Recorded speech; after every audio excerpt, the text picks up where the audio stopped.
Good evening, my dear juniors. I hope you all are fine with the blessings of God. Now, today let's discuss chapter 3 of Managing Stress, BPCS 186. तो हम जो है start करते हैं first question of progress 1 से। बोला है component of type A behaviour का लिस्ट करने के लिए, यानी list the component of a type A behaviour. The component of type A behaviour include status, insecurity, urgency of time, hyper aggressiveness, free floating hostility and the drive towards the self destruction. तो आपको ये basically याद रखना है कि कुछ list इसमें से क्या है।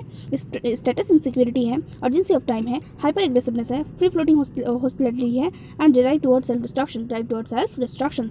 Now let's move to the next question. And what is the next question? My next question is, what is procrastination? What is procrastination? Procrastination can simply be described as not doing things activity on time and keeping them for later. मतलब कोई भी काम present में ना करके future पे उसको टालना। बहुत ही सिंपल लैंग्वेज है इसका, बहुत सिंपल लैंग्वेज है कि जो काम हमें आज दिया गया है, जो काम हमें अभी करना है, हम उसको टाल रहे हैं, है ना। आम बात में उसको बोलते हैं टालना, मतलब हम उसको कर नहीं रहे हैं, हम उसको टाले जा रहे हैं, कल करेंगे, परसों करेंगे। And this is what is known as procrastination. मतलब आज का जो काम है उसको टाल के कल पे, परसों पे ऐसे ही इसको शिफ्ट करते जाना। Now the second question, what is locus on control? मतलब locus on control किसको बोलते हैं? Locus of control is concept that was proposed by Rotter in 1954 and can be explained as a belief system proposed by an individual with regard with whether the outcome of his her action can be attributed to his her own action or to event, object, people outside his her control। देखो locus of control यहाँ क्या है, एक ऐसा concept है जिसको एक scientist water ने प्रपोज किया 1954 में, एंड उसको हम ऐसे एक्सप्लेन कर सकते हैं, ऐसा बिलीफ सिस्टम बोल सकते हैं जो कि किसी इंडिविजुअल के द्वारा ही पोस्ट किया गया है और किसके रिगार्डिंग किया गया है, एक ऐसे एक्शन के रिगार्डिंग किया गया है जो एक्शन, जो इवेंट, ऑब्जेक्ट, जो ऑब्जेक्ट क्या होगा, मतलब ऐसा एक्शन जो कि attributed to his her own action और इवेंट और people outside his her control. मतलब कि ऐसा एक एक्शन जो इंसान, कोई भी इवेंट, कोई भी ऑब्जेक्ट, पीपल जो उसके कंट्रोल के बाहर हो। And then we are moving to the terminal questions. First question इसमें बोला गया है, discuss type A personality as a factor contributing to stress proneness. तो टाइप ए को बताना है, टाइप ए पर्सनैलिटी को बताना है as a factor contributing to stress proneness. Okay, so हम स्टार्ट करते हैं इसके डिस्कशन को। इसके डिस्कशंस जो है ये काफ़ी लेंदी है, क्योंकि इसमें हमें as a factor contributing to stress proneness हमें डिस्कस करना होगा status insecurity, urgency of time and then hyper aggressiveness, free floating hostility, drive towards self destruction and so on. So हमें ये सारी चीज़ें यहाँ पे क्या होगी, डिस्कस करनी पड़ेंगी।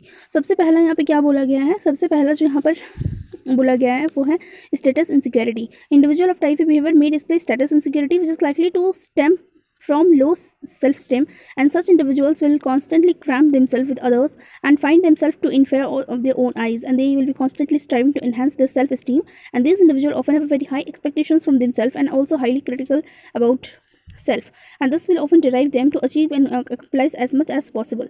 देखो स्टेटस इनसिक्योरिटी, यहाँ पे टाइप ए बिहेवियर के पीपल्स मतलब स्टेटस डिस्प्ले किया है, और यहाँ पे बोला है लाइकली हमें उन लोगों के बारे में बोला, उस इंडिविजुअल्स के बारे में बोला है जो कॉन्स्टेंटली कंपेयर करते रहते हैं अपने आप को दूसरों के साथ में, and they find them to be inferior, और अपने आंखों में उन्हें ऐसा लगता है कि ऑन बेसिस ऑफ कंपैरिजन वो खुद कुछ भी नहीं है, उनकी जिनके वो कंपैरिजन कर रहे हैं उनके सामने वो कुछ भी नहीं है, ऐसा वो मान लेते हैं।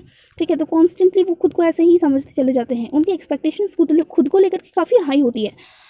और दूसरा है urgency of time. Urgency of time का मतलब यहाँ बोल रहा है the insecurities and low esteems experience with the person with type A personality often let him give time, and such individual wanted to do many things with in the certain period of time, and thus they are in constant hurry to get things done, and as a result they think faster, plan faster and carry out activities as a faster pace, and this can be reflected in the day-to-day functioning as well. So they also engage in the polyphasic thinking and behavior that can be described as engaging the things and carrying out the multiple activities, things at the time. तो यहाँ पे बोला गया है urgency of time, मतलब ऐसा insecurities के बारे में बोला गया है जो low self esteem experience with person with type personality. मतलब यहाँ पे ऐसे पर्सन्स के बारे में बोला गया है जो constantly hurry to get things down, मतलब जो बहुत जल्दी होता है जिनको कोई भी चीज़ कर गुजरने में एंड रिजल्ट के लिए। So they also engage in polyphasic thinking and behaviour, उनका थिंकिंग भी काफ़ी पॉलीफेसिक होता है एंड पॉलीफेसिक बिहेवियर होता है। एंड ये can be described as engage in thinking and getting out multiple activities at a time.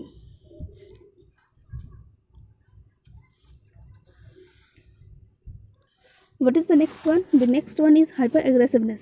Hyper-aggressiveness means individual with type A personality may display hyper-aggressiveness, thus denoted by dominating the behavior without any regard or how feel or any regard to their right. Aggressiveness may also stem from low self-esteem and that cause individual experience and due to the frustrations experienced by them. Hyper aggressiveness का मतलब है कोई ऐसा individual जिसकी behaviour जो है without any regard, मतलब जिसका जो बिहेवियर है वो डोमिनेट कर रहा हो, मतलब जो समझे खुद ही जो है वो है, बाकी कोई कुछ भी नहीं है, इस तरह का बिहेवियर रखने वाले लोग। Free floating hostility, free floating hostility बोल रहा है कि ऐसा कोई बंदा, ऐसा कोई पर्सन जो negatively and thus will not trust others and will be suspicious of them, मतलब जो किसी पे ट्रस्ट नहीं करे आसानी से। And the free floating hostility is displaced by such an individual whether he और she feel sometimes like sometimes cookware laughing, slow salesperson at the shop counter, directives by the government and so on. So ये इस चीज़ को indicate कर रहा है। Drive toward this self destruction, destruction का मतलब तो आपको पता ही है, सेल्फ डिस्ट्रक्शन, जब खुद ही खुद के दुश्मन बन जाए, यानी जैसे ऑटोइम्यून डिजीज़ होता है, हमारे खुद के ही सेल्स हमारे खुद को हार्म करते हैं। सो ये जो सेल्फ डिस्ट्रक्शन मीन्स खुद का ही नुकसान।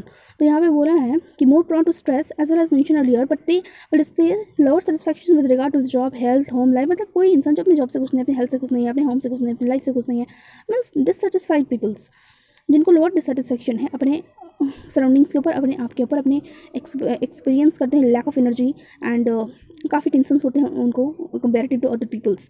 सो यहाँ पे हम उनकी चर्चा करेंगे। Now the first question and few internal question I have discuss in this video. The left out 4 questions I will discuss in the next video. That's all for today. Thank you everyone and don't forget to subscribe my channel.